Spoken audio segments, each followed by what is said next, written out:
10 reasons why you don't want to be a fighter. You probably don't want to hear this. Number 1, you're probably not gonna make it. The amount of fighters that actually make it to the top is very, very, very small. Most of them do not make it even inside the UFC. Most of them don't even make it to 5 fights. And then of all the people that actually get to the UFC, do you know what the average tenure is for?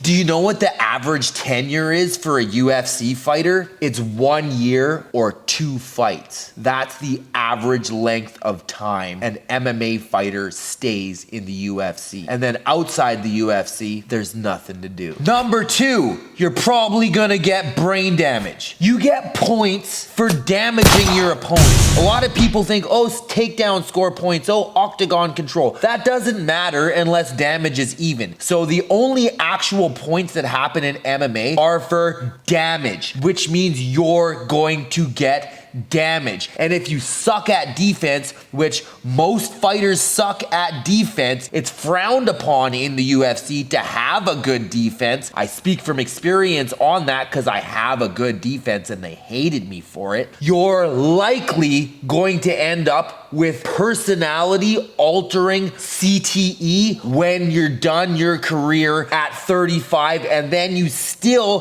have to figure out the rest of your life. Number 3, no one even knows how the f to get into the UFC. There's no pathway. Yeah, you could get to the contenders, you could get to the Ultimate Fighter. How the f do you do that? Nobody even knows how to get in. And the amount of people that actually get into the UFC not through those pathways, unless it's some 2-week short notice fight, take a fight on short notice with 2 weeks of training, have fun with that. The amount of fighters that have actually got just signed to the UFC without Ultimate Fighter, contender, or short notice, it's like 2 fighters in 6 years, bro. No one knows how to get in. If a coach tells you he knows exactly how to get into the UFC, unless he's gobbling Dana White's knob on weekends, he doesn't know shit. And still, if he's gobbling, he still doesn't know shit. Number 4, good MMA coaches are almost impossible to find. You can't even find MMA gyms that actually teach MMA. Most of them teach boxing, jiu-jitsu, and Muay Thai. They don't even teach wrestling at MMA gyms. And then if you finally do find a gym that does teach MMA to regular people, that coach has probably never actually had a real fight. So how is he going to tell you everything that you're going to need to know in order to get into the UFC, in order to make it in this incredibly nasty industry that's just full of vipers, if he's never even experienced what it's like to be in front of 1 million people getting pummeled in the face and then come back to win? How is he gonna know how to tell you how to navigate all of the insane situations that this sport deals with? He won't. Number 5, you're gonna end up broke. MMA fighters make no goddamn money. We are so underpaid, it's ridiculous. 1 or 2 MMA fighters in UFC, not outside UFC, but inside the UFC, are making millions of dollars, are making enough so that after they are retiring from MMA at 35, 36, 41, maybe, they will actually be able to live the rest of their life on that money if they were able to manage it properly, which fighters are notoriously terrible at managing money because nobody teaches us and nobody takes the time to learn. So you're probably gonna end up broke. Number 6, you probably won't even be able to afford the training that is necessary in order to make it as a low-level MMA fighter on the regional circuit. Because if you're a low-level fighter on the regional circuit, you still have to train like 4 to 6 hours a day. Try doing that when you're working 10 hours a day swinging a hammer or any other regular job. You can't work a regular job and be an MMA fighter, which is why all MMA fighters are broke except for like 5. So unless you have rich parents or some crazy inheritance or something that you're living off of, you're not going to be able to afford to do the amount of training that is necessary in order to even make it to your first 5 pro MMA fights.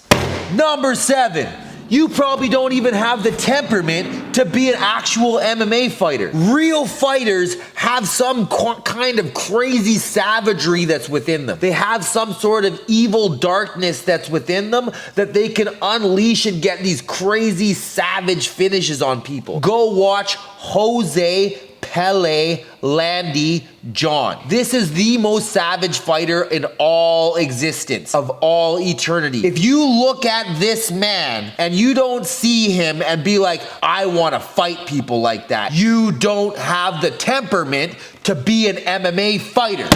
Number 8, you probably don't even want to be a fighter. You just want everything that goes with it. Maybe you like the training, but you don't want to actually experience everything that is necessary to experience in order to be an MMA fighter. Most MMA fighters today in this super soft, coddled, spoiled ass generation don't even enjoy fighting. They just enjoy the way people react when they tell them, I'm a pro fighter. How many times?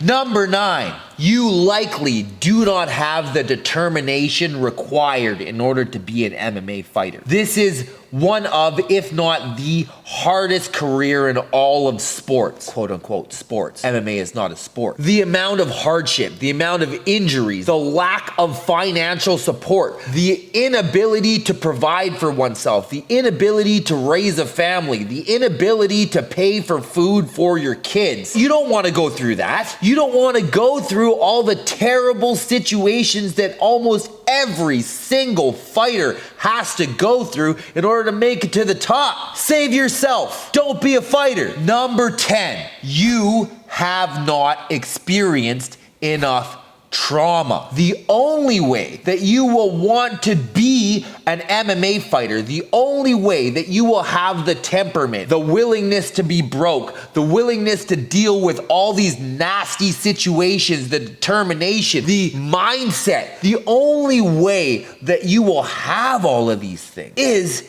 if you've experienced some crazy trauma in your life. And this is coming from a MMA veteran with over 25 years of pro fighting under my belt. I have experienced some pretty traumatic situations in childhood that led me to want to really prove myself to the world and led me to want to absolutely obliterate people's heads in a cage for money. If you have not experienced a lot of trauma, if you are some rich kid with great parents that just bring you up in the perfect way, you will never be a great fighter. It will not happen. So, if you have heard all of these things and you still feel that there is something within you, something deep down inside that says, F it, I don't give a shit because I would rather die than to live life not being the world champion. Congratulations.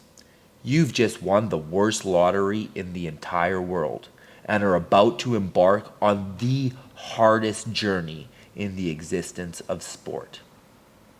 Thank you for listening to my TED Talk. See you in the next video.